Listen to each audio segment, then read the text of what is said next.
Good afternoon, good morning, or good evening, depending where in the world you are. I'm Lisa Berkeley, and I'm here with the Charter for Compassion's Peace Sector, and we are presenting to you part of a series of Through the Lens of MLK.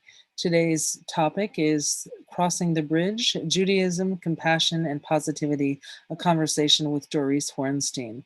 And on a personal note, I'm just so excited for today's conversation because Doris is such a dynamic and engaging speaker. So before I jump into telling you about Doris, let me tell you a little bit about this series. This is a 7-part series of which we'll be looking at diverse topics, specifically through the lens of Martin Luther King Jr. And what that means is looking at the ways in which he has influenced society or some of the themes or issues that he faced, how those issues are today. So without further ado, I'm going to jump into telling you about Doris. Doris is a positive intelligence coach and best-selling author. She's a highly energetic and dynamic professional speaker. And on a personal note, again, I've had the great honor of working with her and just know her to be so incredibly insightful and enthusiastic and positive. It's a joy that she's here with us. Anyway, let me continue. So Doris was born and raised in Israel and moved to the US after completing her service as an officer in the Israeli Defense Forces. She's worked in Jewish education for more than 30 years, and today the world is her stage and classroom. With her multiple award-winning books, Moments of the Heart, 4 relationships everyone should have to live wholeheartedly, Doris, the relationship navigator, motivates others to identify their strengths, to live a happy and more fulfilled life, and grow in positivity from the inside out. Doris is known for taking her audience from an oi to joy by using personal stories, universal wisdom, knowledge of the Hebrew language, and concepts rooted in positive intelligence to cultivate healthy relationships, thus inspiring others to live an enjoyable, more grounded and focused life. And again, as I mentioned, I've had the honor of doing some work with her, and she really lives up to everything that I just described. So let's jump into the conversation. Doris, welcome. I'm so happy to have you here with us. So today we're going to have a conversation about the relationship or between Jews and African Americans, but as it specifically relates to the work of MLK and Rabbi Heschel as sort of the starting point of this relationship. And I know in our pre-conversation, you had an incredible video to highlight this point. So why don't we jump in from there? Oh, I would be happy to. So let me share that video right now.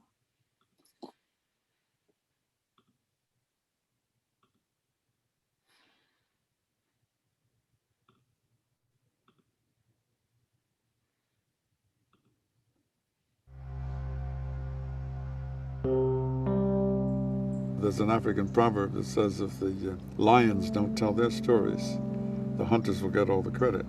I'm telling you the story now because you're young lions and lionesses. My great-grandfather had been in slavery, and it goes across generations. You just don't get rid of it simply because there are no chains on you. The effects of slavery are still very prominent, just as the effects of the Holocaust are still very prominent amongst our brothers and sisters in the Jewish community. The Jewish people have the DNA in their soul to look up close to what happened to African Americans after slavery. We came to the South, young Jews, rabbis, many of them refugees from Nazi Germany. We hear Dr. King quoting the prophets. That was extraordinary. It made us proud. Rabbi Abraham Joshua Heschel said, "The future of America will depend on how it responds to Dr. King." It was the work that Dr. King had spoken for, fairness, equality, against anti-Semitism, and sort of freedom for Soviet Jews. A large Jewish presence in the civil rights movement was evident almost from the beginning. Well, Stan Levinson and Harry Wachtel were lawyers who were working with Dr. King. They were advisors, marchers, fundraisers. They were in the thick of things. Many Jewish students worked all across the South. And I will never, ever forget 3 young men, Andy Goodman, Micah Scherner and James Shaney.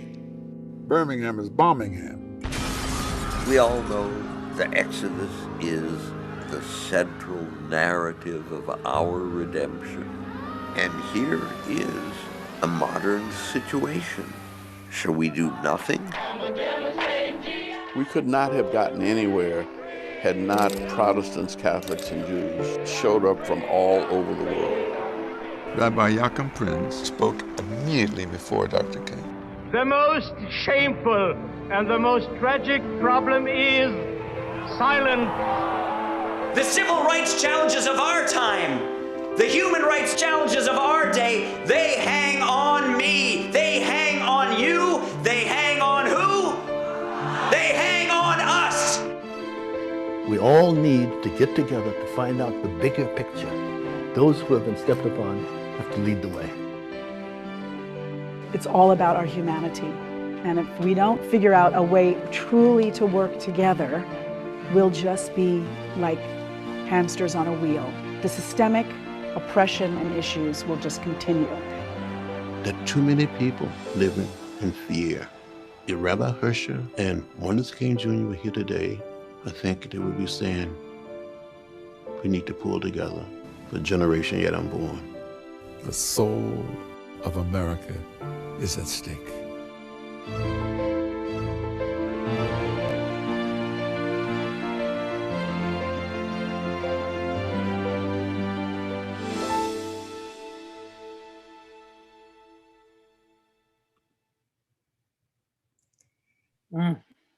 Such a powerful video. Thank you. And I realized that I was so excited to jump into this conversation, I forgot to do a little bit of housekeeping things. So I'm going to just take a pause for 2 seconds. And for those of you who are joining us live on the webinar, down on the bottom of your screen is your Zoom dash, and we have a Q&A and also a chat. If you have specific questions during the conversation, you can feel free to put them. Please use the Q&A box so we'll be able to track them, and we'll probably be answering questions more at the end because there's a lot of conversation to have here. So now that we've gotten that piece done. So Doris, that was a phenomenal video. I think very much in common culture, not everyone is aware of this relationship, and it's so profound as we face today's world, you know, and I think there's a hardship that has occurred historically has been, what's the right word for this? You know, it's a shared pain. I call it, you know, it's the shared pain that brings us together, unfortunately, right? The Jewish people were slaves in Egypt. We have our story. You know, the African American have been slaves here for 400 years. There is a shared story. There is a shared bond. How do we learn from the lessons of the past and we move forward with positivity and with vision of equality and kindness and compassion and empathy and all these things? And you know, Lisa, when I was watching, well, I watched the whole entire movie, which if your listeners can have their hands on, absolutely, you should reach out to Jewish federations and try to see if you can have a viewing in your local city, because that's what happened here in Portland, Oregon, where I live. But when I was listening to this, several things came to me. Number one, the idea of humanity as one kind. And I always, when I speak, you know, when I coach, I always talk about the essence of a human being. And so I want to share with you, with your audience, if I may, that the word for human in Hebrew is Adam from the Bible. The guy in the book of Genesis, Garden of Eden, no clothes, you know, I'm sure everybody remembers that person. Or if not, just open Genesis first couple chapters, you'll get the gist of that. And so what is the word Adam, which means human? What does it mean? So the word Adam is built of two syllables, A and Dam. The A encompasses the spirit within a human being. It is where the soul resides. That's why it doesn't have a harsh sound, because it's open-ended. It's an A. You can allow as much spirituality into your soul, into your body, into your conscience as you can, as you want. The word dam, the second part of the dam, the dam means blood, signifying the physicality of all of us. You know, it's the blood vessel, it's the ligaments, it's our bodies. So in essence, what is a human being? What is an Adam? It's a sum of both the spirit and the physical. So on the outside, we may look different because our dam is different. On the outside, we may look different color, different, gender, different anything.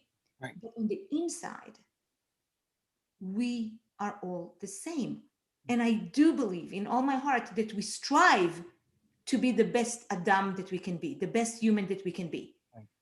We fall sometimes shorter from our own expectations or from the expectations, since I'm Jewish and I'm proud of it. I'm saying the expectation of what God wanted us to be. Sometimes we fall short. So we get up and we try again. The whole idea that if we didn't exhibit the best Adam that we can be one time, it doesn't mean that we can't become it, right?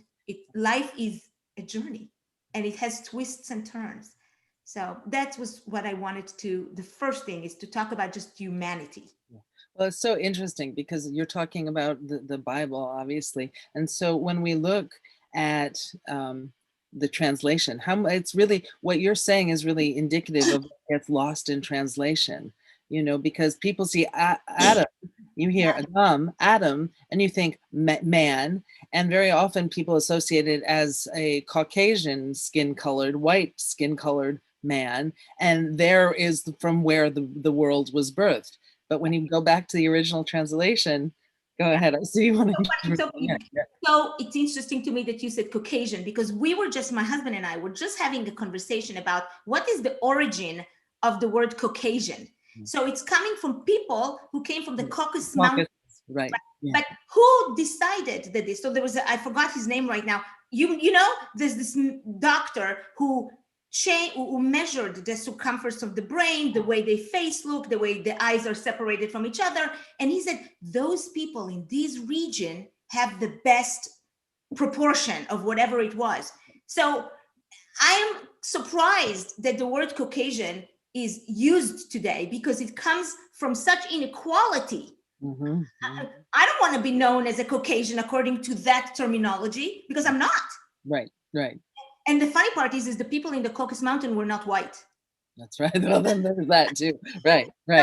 So it's really funny that and it's interesting that you just mentioned it because Bob and I were just having this conversation the last 2 days. So it's so interesting. But then how do we shift and how do we create, if we're really working towards a world of equality and equity and where every human has the chance to thrive, if we go back to the meaning, the true meaning, like you just said, of Adam, spirit, like spirit and blood. My God, you can't get more equal than that.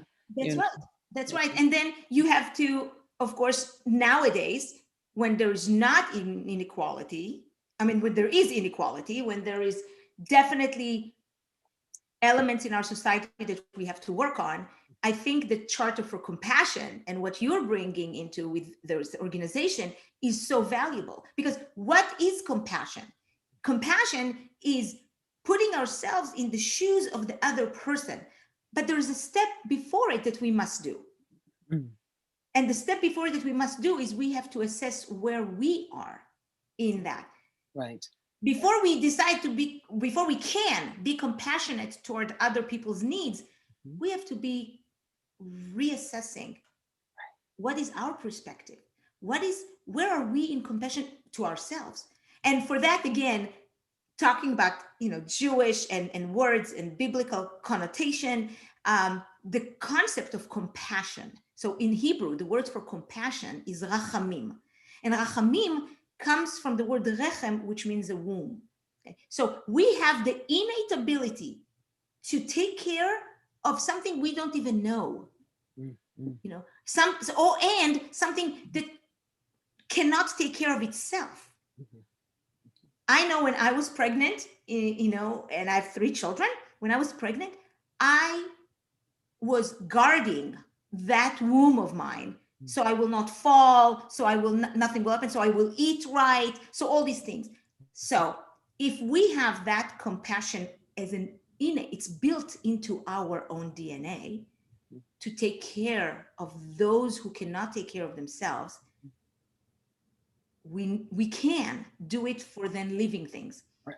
And in the Bible, you're right, in the Bible, it says that God is compassionate to all of its beings, all of his creations.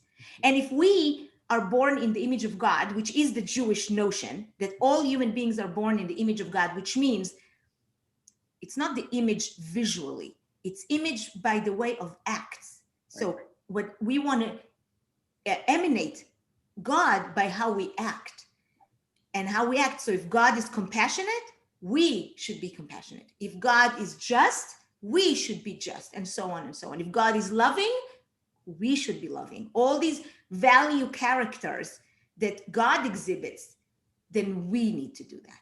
It's so interesting when you talk about the womb, because the purpose of the womb is to grow, right?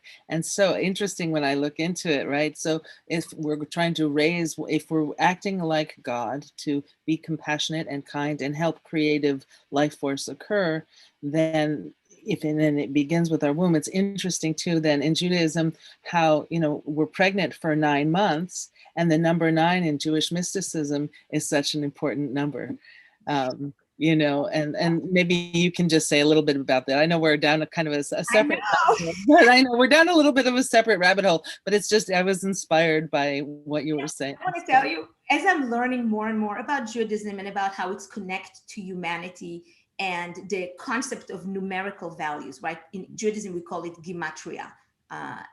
Every letter in Hebrew is associated with a number, and therefore its importance.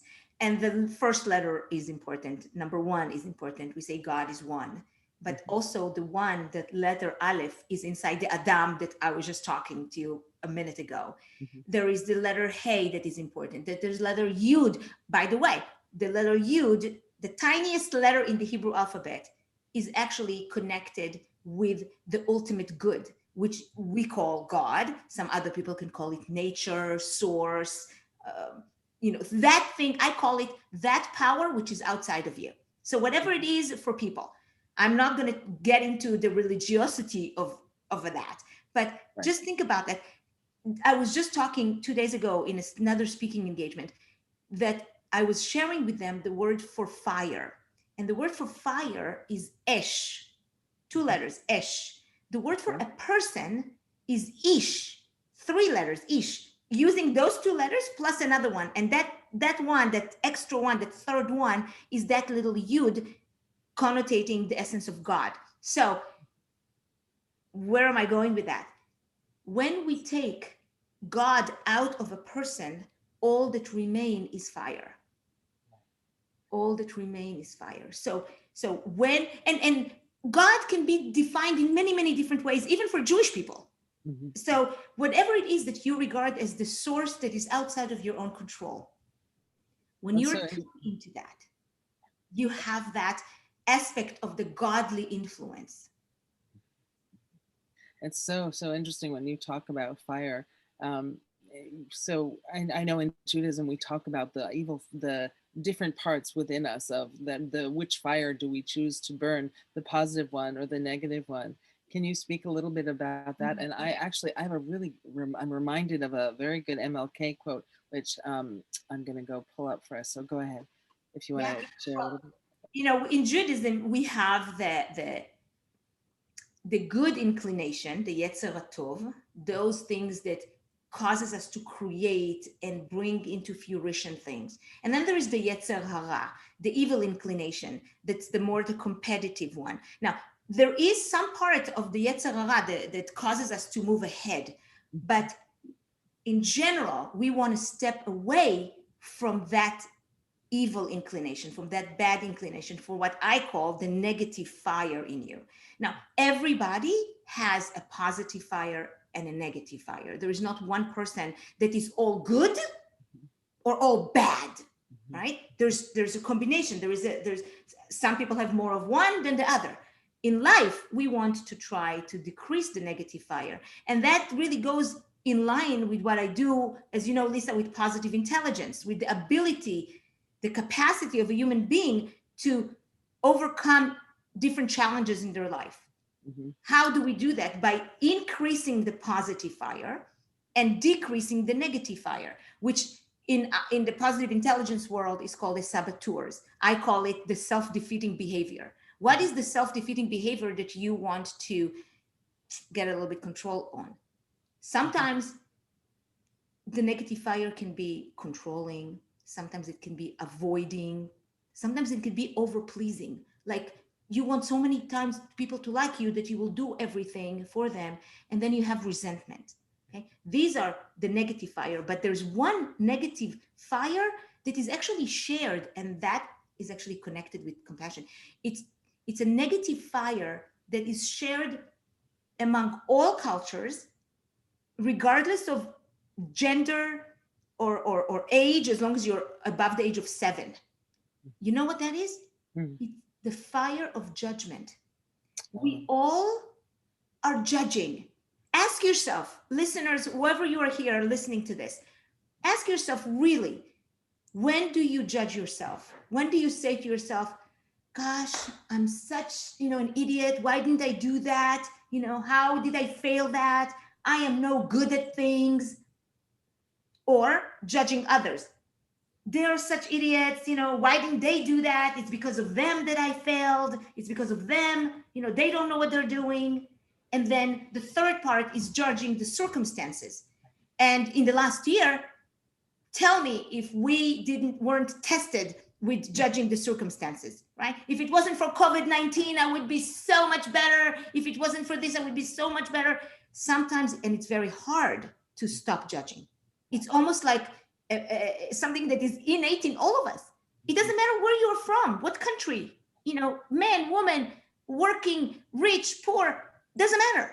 We just keep on judging. So when we judge, it's very hard for us to cultivate compassion, because compassion is the lack of judgment.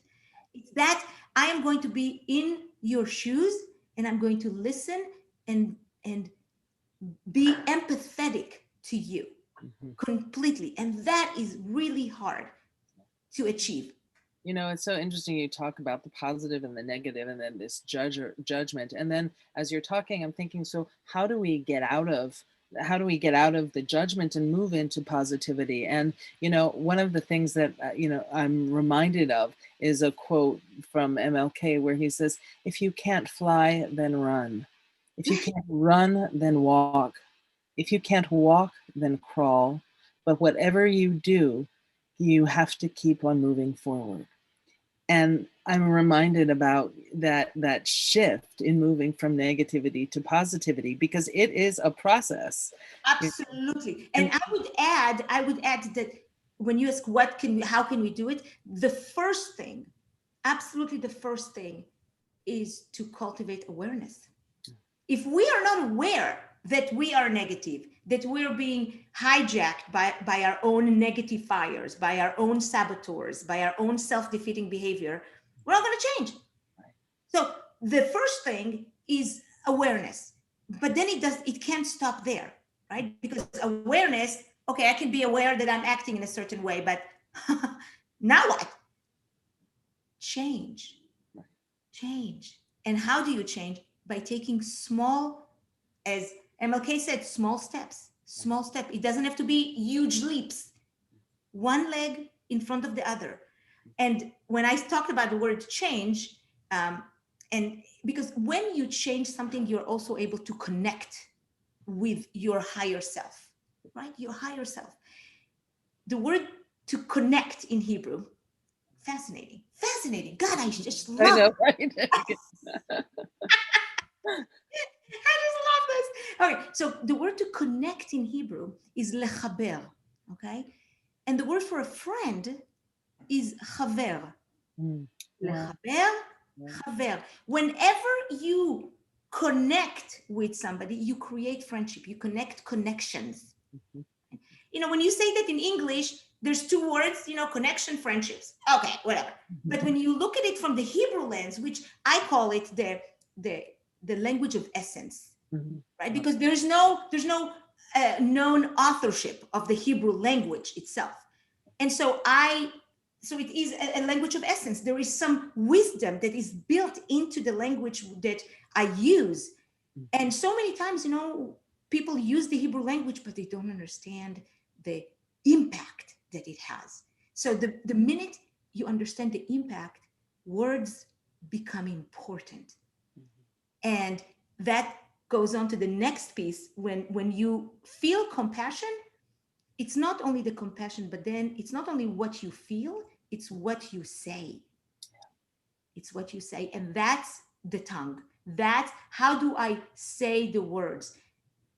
And all of these I am getting just by living in my Hebrew bubble, but with the idea of serving others through the lens of positivity. So I'm like combining those two things. And it's like, wow, I just love it. Well, it's what's so amazing, again, you remind me, think of what before you speak, or what do you say, and how we create our reality through what we say, right? And what are our intentions, and I love that. And I think too, when we go back to the history between African Americans or Black history and white history, the question is, how do we navigate from a history of exile or abuse or repression? And how do we take that lesson and learn from it and move it forward? And what have the Jews done? Because we have thousands of years of this kind of repression. And how do we support and how do we support our African American brothers and sisters, especially in light of Black Lives Matter? Go ahead. I know what to say. This is okay for all the listeners and viewers out there. Lisa and I could speak for hours. This is like so. We do sometimes. Sometimes, yes, we do sometimes. But here is the thing. It starts with memory. We have to remember the past so it doesn't seem to repeat itself. In Judaism, speaking for the Jewish people, every Friday night when we bless over the wine, we said, Zecher L'Yitziat Mitzrayim, to the memory of going out of Egypt. Here we are celebrating, making what we call a sanctification over the wine. It's a celebratory, but yet, we remember what happened to us in Egypt. In the Bible, when we read the Torah, the first 5 books of Moses, there is 36 times where it is mentioned.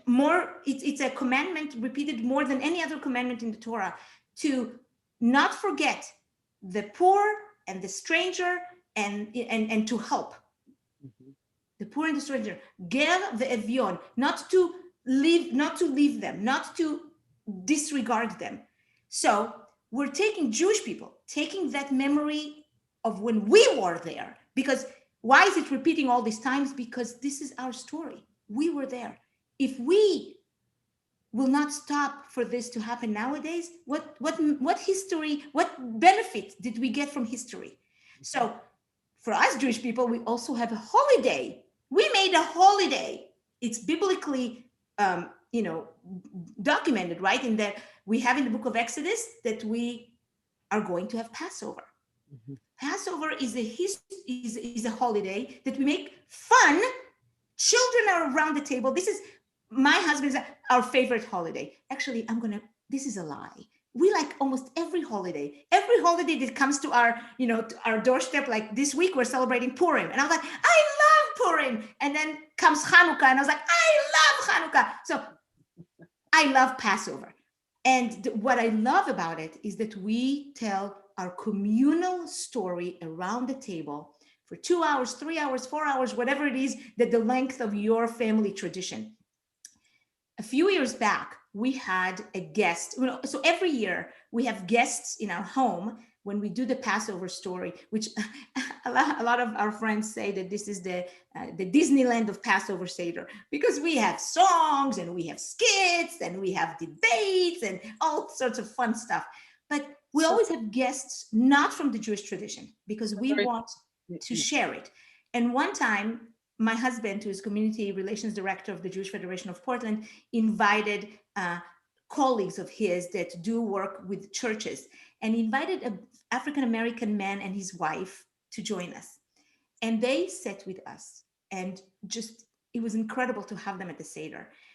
When it was done, he says to me, he says, Doris, I want you to know, I love how you took a time in the history that you had that was bad, and you turned it into a celebration through memory, and you make it alive so your children remember the story of where they were slaved in Egypt.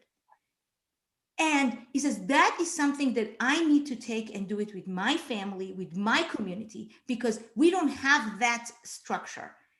And so this was a news to me. It was so, I had goosebumps when he said that.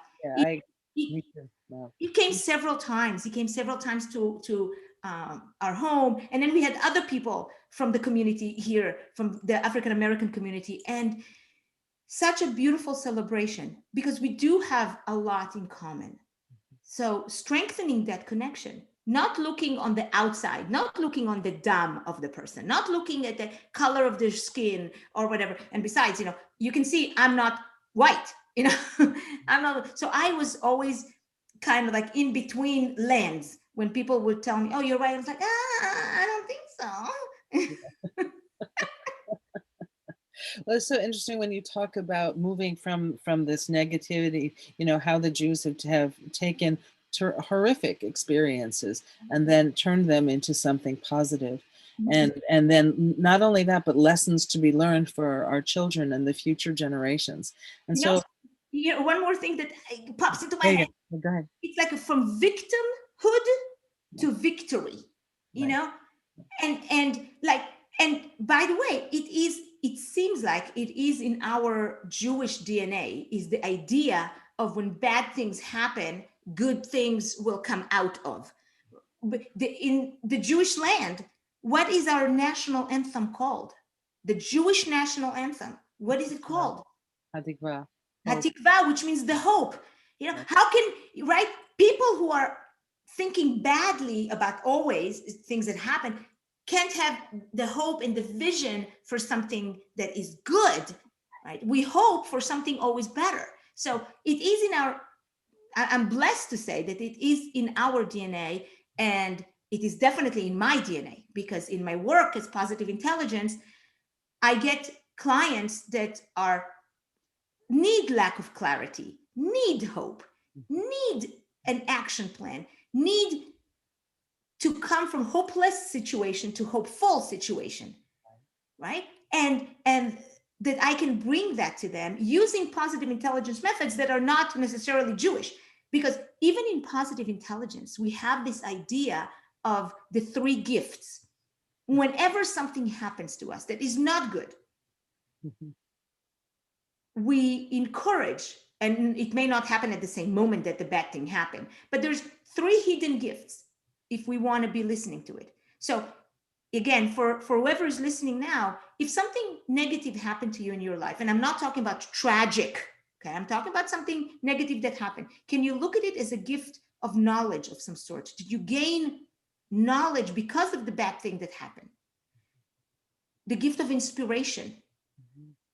Were you inspired to do something that may not even connected to the bad thing that happened? And the third, the gift of power. Do you feel empowered and powerful to do something because of the bad thing that happened? So, there's many ways, and sometimes it doesn't come to our conscience on the minute and on the second it happens. No, sometimes it's like, oh, it's bad. But then ask yourself, if you always are feeling bad feelings and negative feelings, how long do you want to stay there? How long do you want to have your hand on the hot stove thinking, oh, yeah, I like to be burnt. I like to have this negative feeling comes over and over and over again to me. Everybody has to make their own decisions on that one. Yeah, for sure. And what you're reminding me of is a few things. Like first, that a lot of, through the Charter for Compassion, we have a whole focus on building healthy communities or compassionate communities and cities, right? And we very much a theme within that is that it starts on the individual level. So this is kind of what you're speaking to. And I know that in our pre-call conversation, there you spoke a little bit about some of the neurobiology related to how we as humans shift from negativity to positivity, and then therefore going back to what we spoke about earlier, understanding our thoughts, words, actions, and intentions in creating a better world, as MLK and others have suggested. So can you talk about that? Yeah. I would love to talk about that. you just let me talk and I'll talk. So it's very neuroscience based that positivity and compassion and empathy and curiosity and love come from the right side of the brain to more of the middle prefrontal cortex, where the empathy circuitry is. That's what's known in positive intelligence as sage brain. The left brain is more the brainstem, the limbic system, and what's known in positive intelligence is more like the survival brain. And that's operating out of fear, right? The survival brain, we needed at the time when we were hunting in the woods, and we had to like watch, to see where is the tiger going to come, where our next meal is going to happen. Right? Nowadays, we don't need the survival brain to be alert all the time, to work out of fear all the time. We need to shift to the right side of the brain, where everything that we do comes out of a place of love, not out of a place of fear. Okay, so moving from fear to love. How do we do it? We call it mental fitness, and in my world we call it PQ, positive intelligence quotient. What it is, it's a mixture of exercises and activities that you do physically. So it's somewhat like mindfulness, but not only that, because you train your brain about 15 minutes a day to actually shift your mindset and to create new neural pathways. Because when you do something and you're not trained, you will repeat doing the same thing over and over again. That's why people who are abused, the likelihood of them being abusive to other people is higher. Why? Because that's their go-to behavior. We need to intercept that behavior, that thinking, by creating new neural pathways. Positive intelligence is there to help us do that.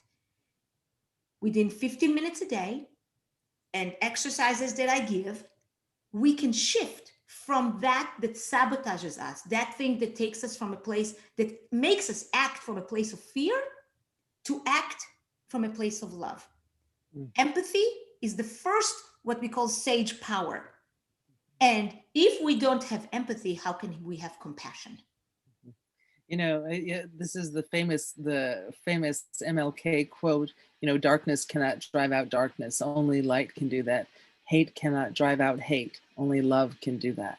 And so, I feel like everything you're talking about with positive intelligence or PQ and the saboteur to the sage is really speaking to that theme of how do we get rid of the fear that keeps us from moving forward and opening up, and how do we choose to love? So it's really interesting, the intersectionality. It's so strong. It's beautiful. It's beautiful. There's been so many studies on emotional intelligence and positive psychology and all that. And what I love about positive intelligence is it's mixing all different sciences together, including the neuroscience. So it's like a really encompassing. But I was thinking, Lisa, do you want to demonstrate with me to the audience, to whoever's listening, like a 2 minutes of a PQ? Sure, let's go for it. Let's do that. It's gonna be so whoever is listening right now, I hope you're not hearing my truck that is outside the house. Nope, not hearing a thing. Beautiful. So everybody, let's take a breath, because you may be driving in the car and listening to it. You may be sitting there folding laundry. You may be doing it on your desk at work. Whatever it is, if you can take 2 minutes of just sitting there, feeling your feet on the ground. Okay. Yeah, put your feet on the ground. If you're sitting, great. If you're sitting, find the place where your tush is hitting the chair and kind of sense that. And then your lower back hitting the chair behind you. So being very in tune to the physicality of where you are. And now take a big breath in and out. And then again in and out. And if you feel comfortable, you can close your eyes as I'm leading you in this short PQ session. I want you to take the two index finger and the thumb of each hand and rub it against each other until you feel the ridges of your fingers, and concentrate only on that.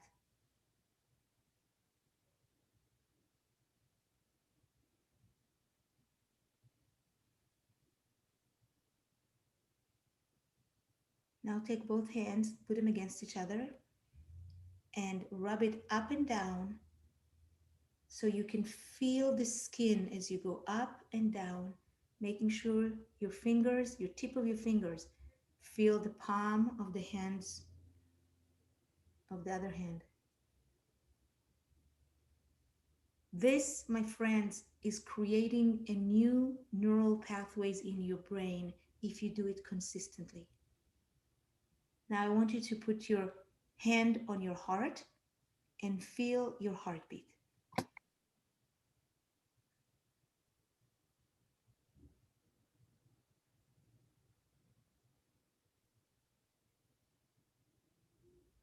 And now lower your hand to your tummy and feel the rising and the falling of your tummy.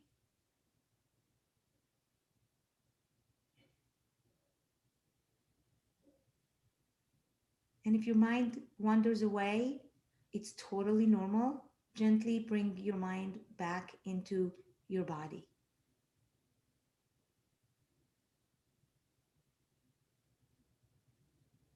Now I add, put your two hands up, stretch your arms really to the sky, really high.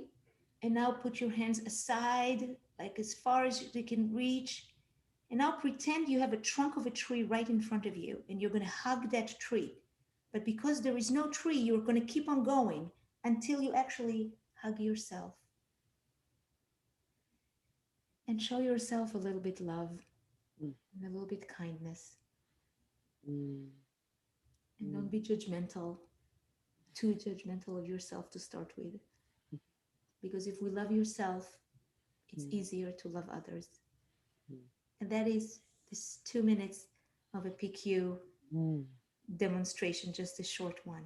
Oh, So, that's lovely. Wow. Thank you. Thank you. I think, I do that several times throughout the day to center me back, to create new ways for me to even think. After I do that, new thoughts come into my head, new solutions to problems pop into my awareness. Sometimes, when we work really hard of getting a solution, it's not going to happen. Why? Because the sage brain, the right side I was talking earlier, comes from the ease and flow. It's not going to come from the survival brain. Most successful people will tell you that many of their genius ideas came when they were relaxing, when they were not so stressed. Talking about stress, when you're stressed, it's really hard to be compassionate toward other people. Stress is coming out of fear, right? Let's learn to decrease. Yes. No, go ahead, because what I feel is I can feel my nervous system changed from that exercise.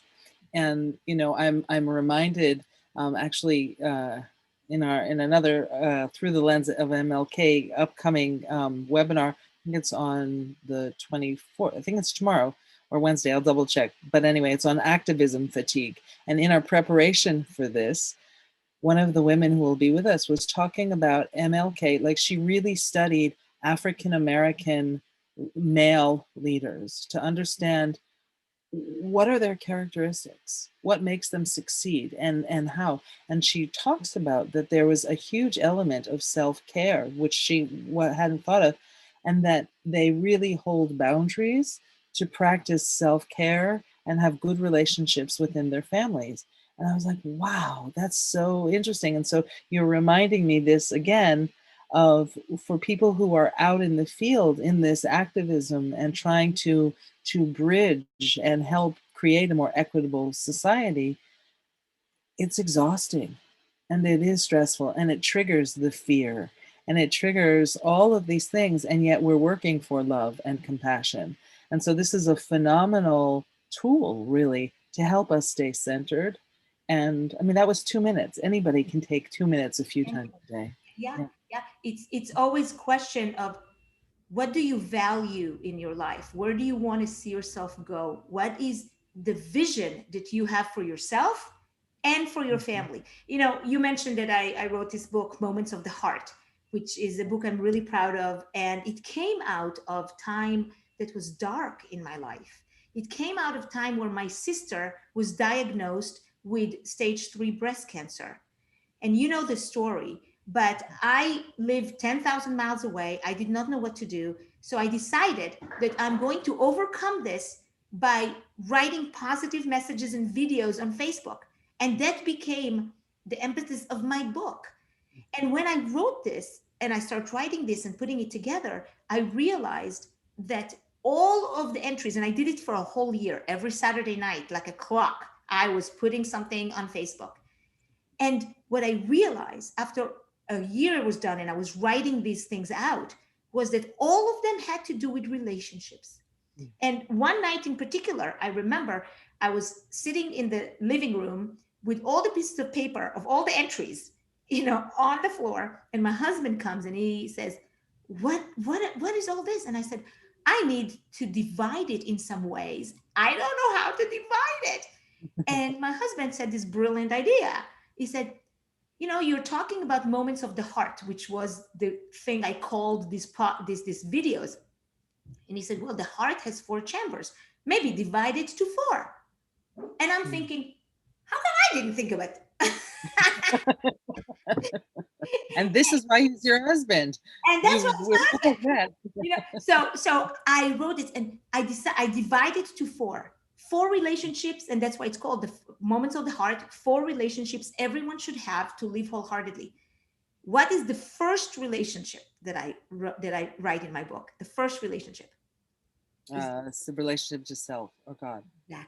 Exactly. Relationship to self. That was before I came into positive intelligence work.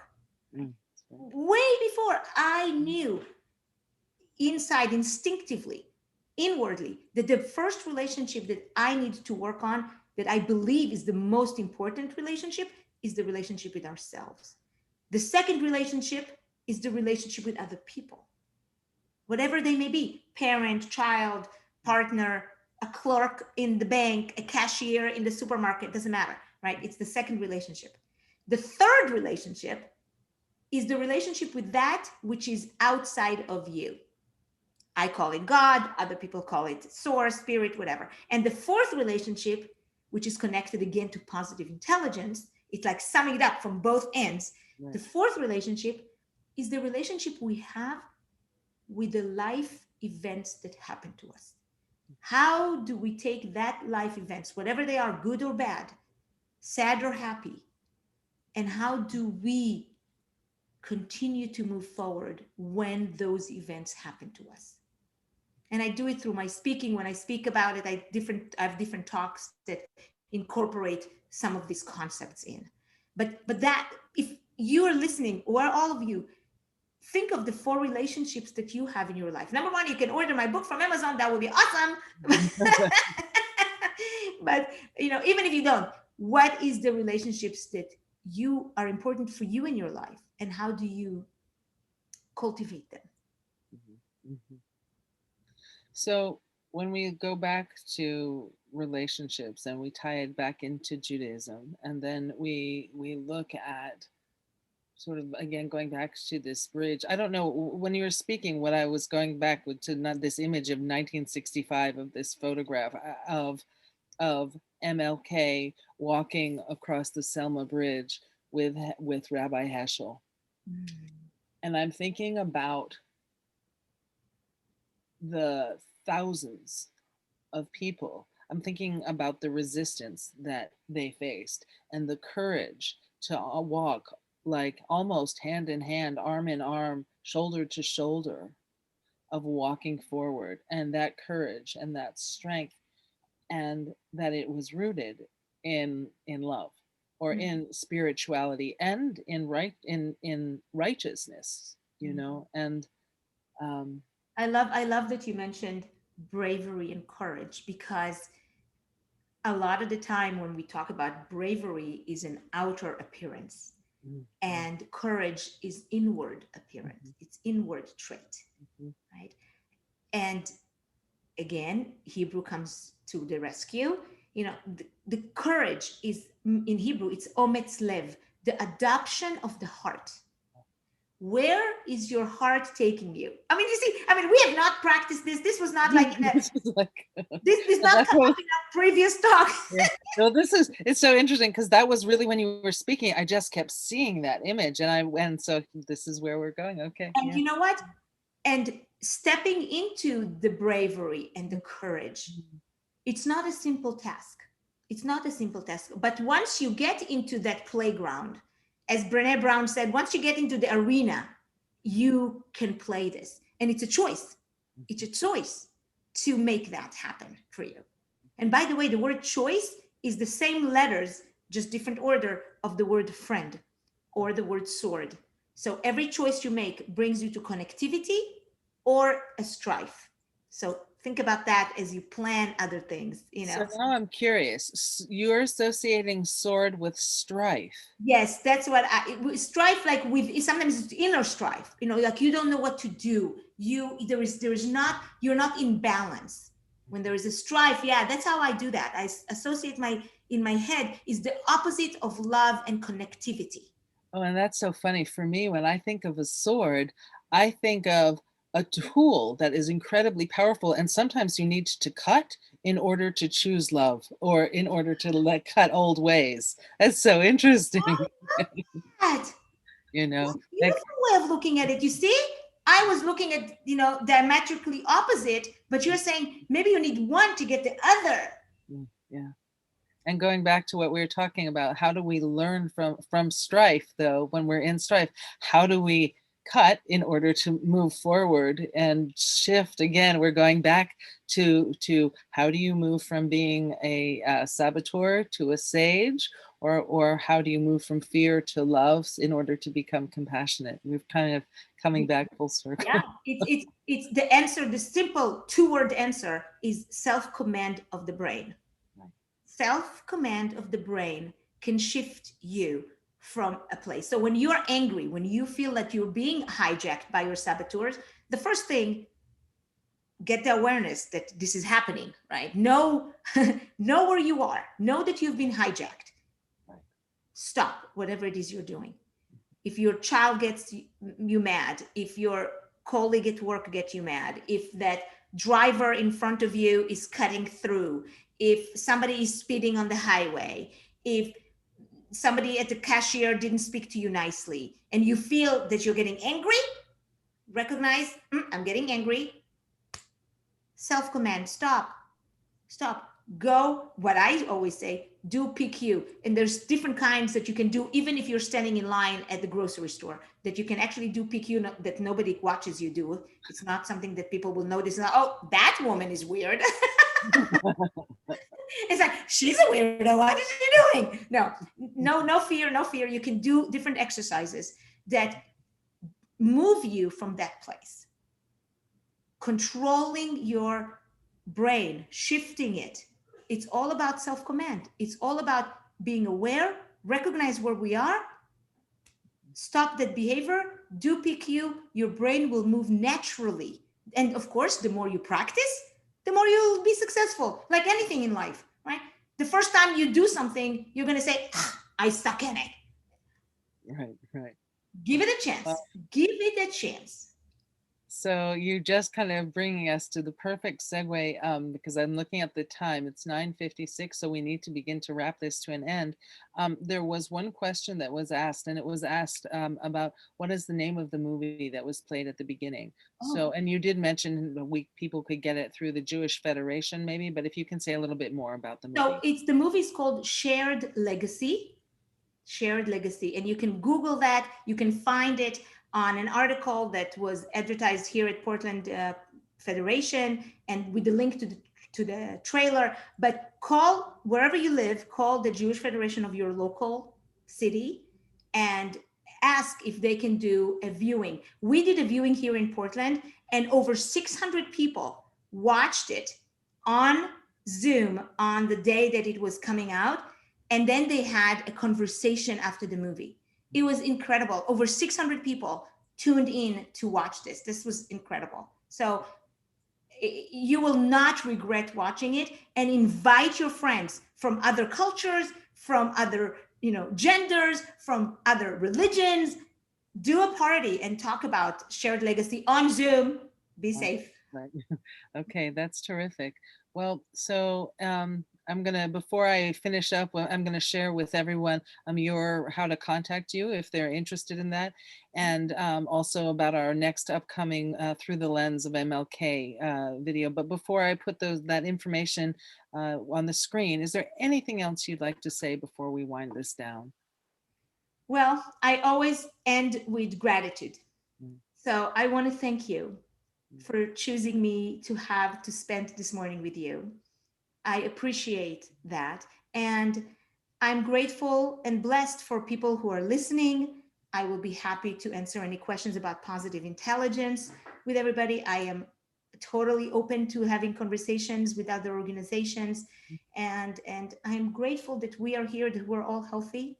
And please God, may we have the cure and we will be out of our homes and seeing people face to face, shoulder to shoulder soon enough. Thank you.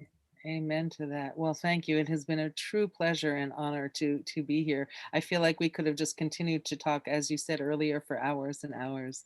So thank you. And yeah, I look forward to the next conversation. So for those who are interested, here is Doris's information. She's Doris Hornstein, and she's shared already a little bit about her positive intelligence coaching work. I love this Oi to Joy Relationship Navigator speaker. And the one thing we didn't put on here is her book, Moments of the Heart, which, as she mentioned, you can get on Amazon. So that's Moments of the Heart. And you can, if you go to her website, you can either contact her via email or learn more about both her book and her speaking. So Doris, thank you again for being with us. And then our next MLK event is Wednesday, tomorrow, February 24th at 11:30 a.m. to 12:30 p.m. Pacific Standard Time. You can go for the charterforcompassion.org to learn more. Also on all of the charter's social media on Facebook and Instagram, you can find out information about our next series. So our next one coming up is Activism Fatigue in a Time of COVID. This will be a very interesting and tool providing, if you will, conversation with Tam Martin Fowles, who is in the UK and has been an activist working on anti-nuclear projects to women's rights issues and BLM, Black Lives Matter movements, and then with Lavisha Franklin, also known as Queen Tay, and she is an activist in Monterey County and actually throughout the state of California. She is a poet and a mother and a leader within the Black Lives Matter community, and actually not just the Black Lives Matter, but really working for equity. So on that note, I will stop sharing, and thank you again, Doris, for everything, and thank you for everyone who is here with us. It's been a pleasure. Thank you so much. Bye-bye. Have a good rest of the day.